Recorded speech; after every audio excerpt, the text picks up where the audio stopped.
All right. As always, we do like to talk Game of Thrones. Jared calls in with a Game of Thrones question. We're kind of doing a bit of a slow rewatch, essentially, of season 5. Jared, where we're going tonight? Tonight we got season 5, episode 6, Unbowed, Unbent, Unbroken. We got director Jeremy Paswana and written by Brian Cogsman. Mm-hmm. The lore guy. Yep. And what I wanted to talk about with this particular episode was not necessarily a particular moment or scene, but just the controversy that came out with this episode. And I feel kind of rightfully so. It's just all the really awful sexism and just bad tropes used through the entire episode. From,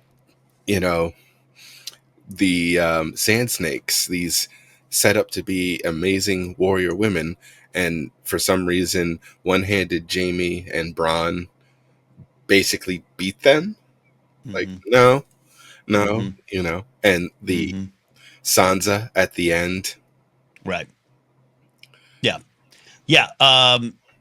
Without doing a full recap of the episode, we got the marriage, the forced and arranged as polite way, but the forced marriage of Sansa to Ramsay, with Peter Baelish setting that up there. We have, like you said, the Sand Snakes, which are still great characters. They're wonderful in the books, but what you're describing is something that I think I look back at with a little more distance and think, yeah, they devalued them a bit. They didn't know what to do with them overall, I think, is one of the big criticisms that I agree with. But then they just it was flimsy. The three of them were great. I think the performance was great, but overall the presentation was flimsy, and it led to just oversexed warrior women.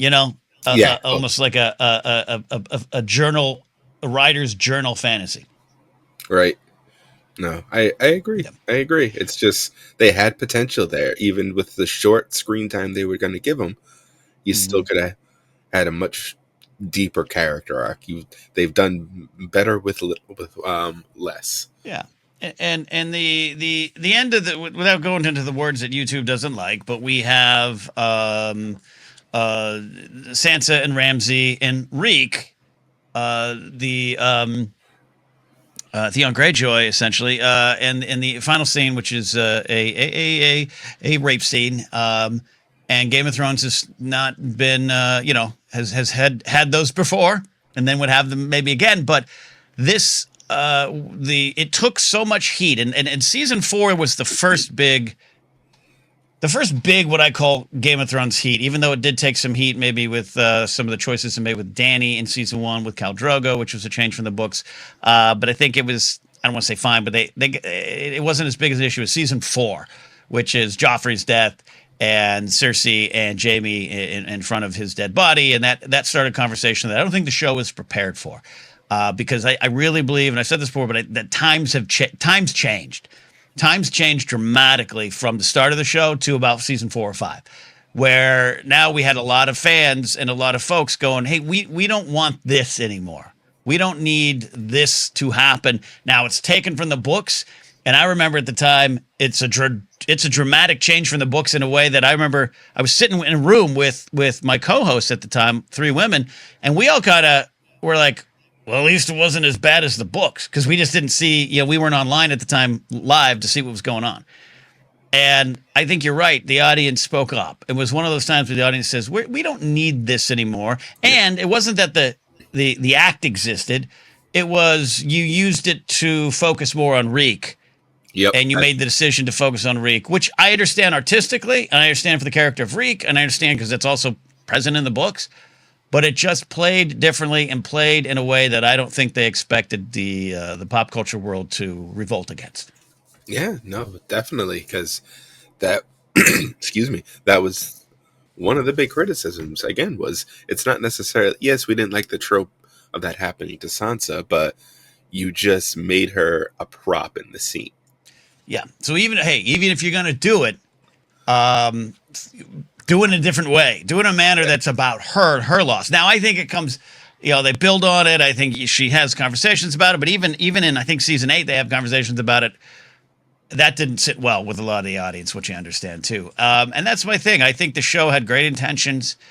all the time, but in trying to be remain beholden to the brutalist world it's set in, the world absolutely changed. The world changed from when the show was developed in the late 2000s. By the time they get the rights to the book and they're developing the show and the pilot and everything, that's like 2008, 9 into 2010. By the time the show comes out, 2011, from 11 to 15 and 16 range, we were having different conversations around shows and stories and movies, and I think the show took too long to adjust to it. It did, but I feel like it also led to a positive thing with now House of the Dragon, where they have, of course, corrected a lot of those kind of choices that they've made and involved more voices, especially more female voices in the writers' room and directing. Writers' room directing. There was very few female directors in Game of Thrones. That's been changed. House of the Dragon. Very few female writers. The writers' room, at least season 1, was 60% women in House of the Dragon. And that's all I asked for. That's all I asked for. Is notes taken. One of the people I think is pretty good at that was J.J. Abrams, particularly on Force Awakens. Note taken on some of the pushback early. And made changes and sought out other people to help him understand and make the changes. Gina Davis and her foundation, Ava DuVernay, and that's all I ask sometimes. So that's all we should all try for, right? Yeah. Anyways, you're not wrong. But there we go. Well, there we go. That's so much a plot discussion, but a part of the show's legacy, good, bad, or otherwise. That's part of it. I feel like it's one of those good episodes to bring it up because. In a rewatch, you got to look at that legacy. It is the episode because I don't have the stats in front of me, but I do believe for at least a long period of time, it was the lowest rated episode. Lowest watched, lowest rated. Well, maybe not lowest watched in terms of this episode, but it affected next week. Yep. The ratings, because when I was doing the breakdowns on here on Casterly Talk, I would always look at the ratings, and that's what happens. A great episode will increase the numbers next week. This one, the numbers reduced dramatically from the week after. It went from something like 65 to 52. Mm-hmm. Which is part of it. Jared, thank you. We appreciate it. We love clipping these out and put these on Casterly Talk. So if you're watching on Casterly Talk, subscribe. But if you're watching here, stick around. Jared, final question for you. Have you worked on any new covers for Concept of a Plan? Actually, yeah, a few. The one we're kind of most excited about is we got Journey going. Any way you want it, baby. Any way you want it. That's a punk rock song. Okay, beautiful. Yeah. All right, but next week we got The Gift,